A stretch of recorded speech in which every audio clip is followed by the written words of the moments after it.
Voila. This is an explanation of the structures that you might be missing if you're gone for National FFA. Here we go. The first one is behind the cactus, and the way we say that in Spanish is detrás.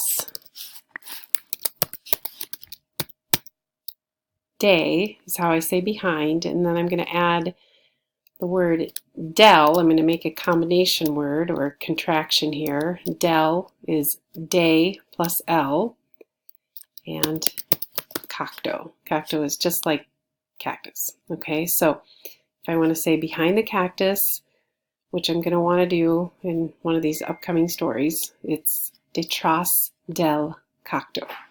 Okay. The next one is the way we're going to say he or she leaves a place or he or she goes out, and the word is sale. Okay, so sale means, comes from the word salida. Salida is the word for the exit. Okay, so sale means to leave a place. Okay, if I want to make it into my completed action past tense, which we know is also called the preterite tense, then it is salió. Okay, that accent is going to be on that final O, and it's going to kind of sound strong, so salió. Okay, and that means he or she left a place or went out. There's another verb, it's completely different.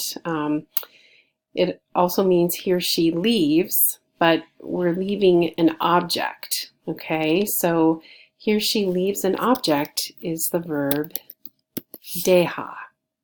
Okay, and then if I want to do my completed action past tense, it happened one time, then I would say dejó. Okay, with an accent on that O. Okay, so let me kind of back up here and give an example for salió. I could say Joe salió la escuela a las 6, which would mean Joe left the school at 6.